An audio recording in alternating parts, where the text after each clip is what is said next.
Backmasking, the encoding of audio materials such as words conveying a secret message on a recording in such a way that they can only be heard and understood when the recording is played backwards. Why is this a problem? Because Moms Against Metal and anti-rock groups always accuse bands of hiding secret messages in their music. Almost all of it was not true, and it just proved how desperate people were to blame heavy music for corrupting the youth. This video looks at 10 songs with accused backwards messages. Halloween season is a good time of year to talk about past examples of how ridiculous the media and large groups of concerned parents were with what the youth were listening to, especially if they thought a hidden message was involved. 99% of the time it was just coincidental, but that didn't matter at the time. This video is not a top 10, no ranking, just a list. Also, many bands have been accused of more than one song, so I'm keeping it one song per entry per band. I know there are way more than 10, so if you know of another song that was accused of or actually had a hidden message, leave a comment and let everyone know. You know how these videos work? Let's get to it. One of the most famous songs to be accused of a backwards message comes from one of the most famous rock songs ever. Stairway to Heaven had tons of controversy over the years, and with Led Zeppelin's fame came more arguments that rock bands that like this were sent by the devil. This song specifically was targeted for years as using backmasking. According to many people through the 70s and 80s, the argument that when played backward, there are clear lyrics that start with the phrase, "Here's to my sweet Satan."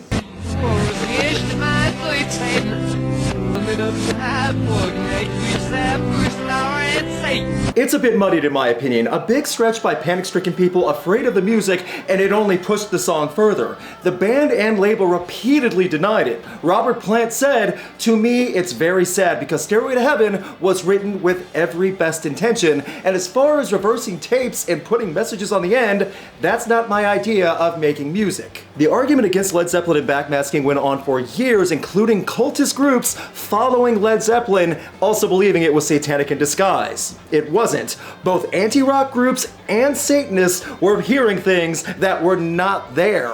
Another reason Robert Plant probably hates this song, I guess. One of the greatest rock bands of all time had many accusations thrown against them for their music, and that includes backmasking and subliminal messages. People used to make up any allegation against Freddie Mercury they could and ran with it. Some of the music was scrutinized for having hidden meanings, and Another One Bites the Dust had people swearing it had a hidden message. Written by John Deacon in 1980, the song was built around an amazing bass line and the hook, "Another One Bites the Dust." Pretty simple. When you play it backwards, there was an extremely questionable but totally coincidental phrase.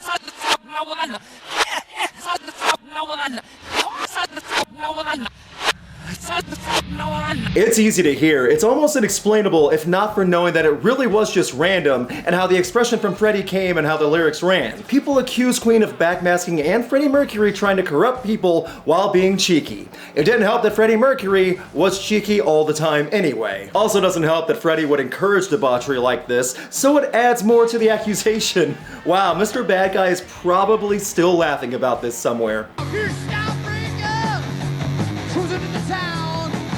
Judas Priest were the targets of Satanic Panic and Moms Against Metal for years. They were such targets, in fact, that some of the music was targeted and brought to lawsuits over intentional corruption by the band. This was a serious court case accusing Judas Priest of hiding subliminal demonic messages in stained glass and the cover of Better By You, Better Than Me. The families in the case lost family members in a terrible pact, and the families blamed Judas Priest for it, even bringing subliminal message experts to testify against the group.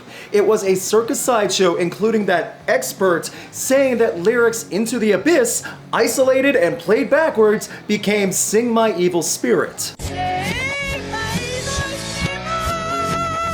Not only was this one of many witch hunts towards Judas Priest, but it was also messy because Rob Halford confirmed that the band had used backmasking in previous songs for creative use, but never to cause damage or spread evil. The case did not bring enough evidence and was dismissed, and the nail in the coffin was a collective statement from the group. Judas Priest members commented that if they wanted to insert subliminal commands in their music, messages leading to the deaths of their fans would be counterproductive, and they would prefer to insert the command, "Buy more of our albums and music."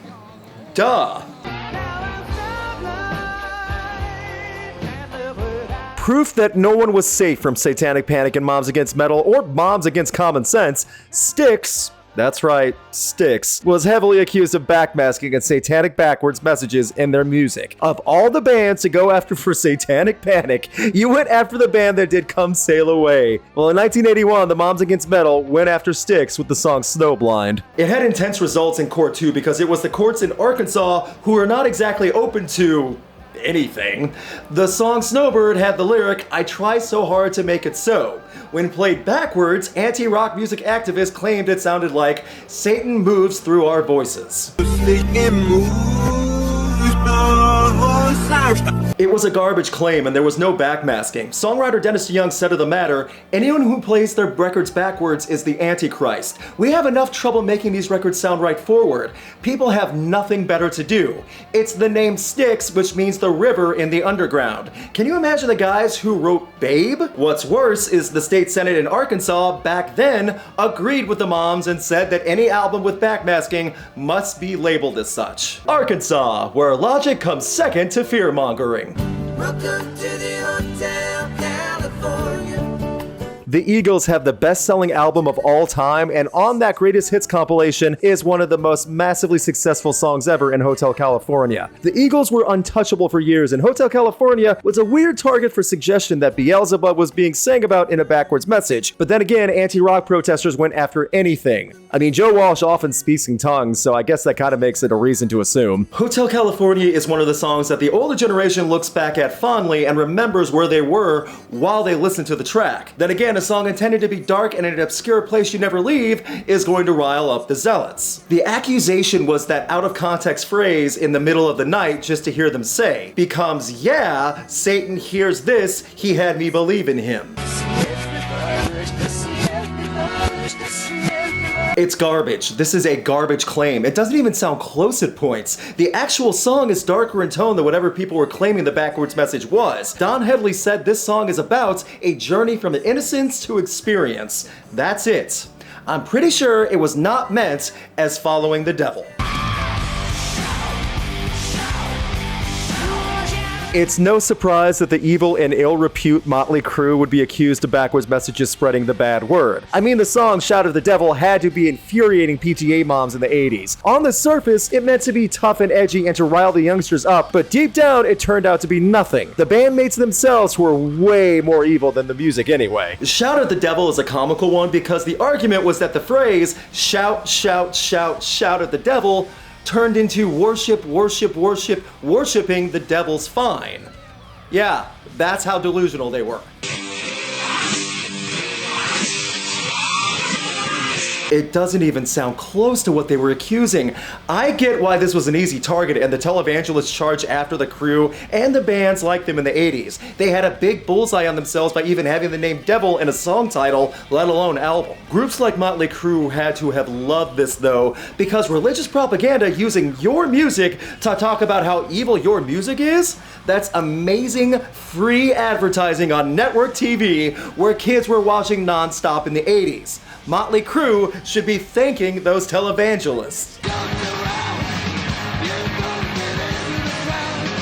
Lemmy is God, and I'm not sure why people would think he'd promote the devil. The devil is clearly who is against God, being Lemmy. In the 80s and 90s, Motorhead gave censorship and Christian fundamentalists a lot to panic over. So the band got direct by backmasking a message throughout a song, and the accusation was about who or what the message was aimed at. Motorhead backmasked a message in Nightmare the Dreamtime, and the legend goes that it was directed at the Parents Music Resource Center. The words are difficult to make out, and many backwards phrases are spread throughout the runtime, so here's some of it. Will never stifle free speech, you poor, stupid, running dogs. I can see this totally as being directed at parents who think all heavy music is evil. I mean, Motorhead personified the gritty, sleazy side of metal, and Lemmy was the poster child for it all. Makes sense, I mean, the ladies still go crazy for Lemmy, and he already went back home to heaven. I also feel that it's a sin to wage war against God, being Lemmy, and expect not to vanish and never be heard from again. I mean, I haven't heard of the specific Parents Music Resource Center members that attacked Motorhead, so sooner or later, God will cut you down. Iron Maiden had plenty of fundamentalist Christians and even other religious groups up in arms toward the band's music. Album cover blackouts, live show protests, you name it. Iron Maiden totally fed into it as well because they knew it was ridiculous. Naming your album Number of the Beast is leaning into the pitch at that point, but in a really metal way. The backward message here was intentional. However, it was incredibly stupid, but intentionally stupid. Right after The Trooper and before Still Life the Track is Nico McBrain doing what sounds like a drunk impression of Ugandan officer Idi Amin Dada, I know I mispronounced that, I'm sorry, with the following quotes. I'm flashing in on screen because it's hard to interpret, especially when drunk and badly recorded. For two shitty thing with 3 bones. Good melody thing you won't understand. The backward message was ended with a belch. That's what you get for insinuating Iron Maiden were actually evil and trying to corrupt anyone. You get a military officer impression followed by a burp. I love how one of the best metal songs ever is followed by a drunk drummer blabbering out a bad impression. Do people actually remember the 80s? Because it sounds like everyone was really messed up. Here's the metal part. This one is cheating a bit, but it's worth pointing out just to get the point across. Mindless Self-Indulgence is a name you should never take seriously, and the band would even agree with that. In the year 2000, they decided to go all out and just mess with everyone. Part aggressive and offensive, part sweet and wholesome. It's MSI, I'm not sure how else to explain it. This isn't so much an accusation as it's clearly intentional from the band, but on the song Backmask, they included 2 direct statements, one meant to be played forward and one backward. First in the forward play is play that record backwards, here's a message for you the suckers, play that record backwards. Later in the track, you hear messages, clean your room, do your homework, don't stay up too late, and eat your vegetables. Clean your room, do your homework, stay out too late. I felt it important to throw in a song that made it completely clear they wanted a backward message heard, and that it was mindless self-indulgence trying to tell kids to do good things like not sitting too close to the TV and eating your vegetables. If you've heard anything from MSI, you know how ridiculous that is. I saved this one for last because it's my favorite bit of snark toward both the Satanic Panic group and people who thought backwards messages were inherently demonic. Soundgarden would not be strangers to anger from religious groups over the years, and the songs 665 and 667 in 1988 were a precursor to the continued anger rock and roll music would have. Best part? Soundgarden were making fun of people without them knowing. 665 and 667 were accused with an intentional demonic message, but if you listen close, you realize who the message is actually praising. It's someone a lot less evil and a lot jollier. Played forward, part of the songs are gibberish. Played backward, you get pleasant lyrics praising Santa. Hail Santa, my Christmas king. Santa is my king. I love you, Santa baby.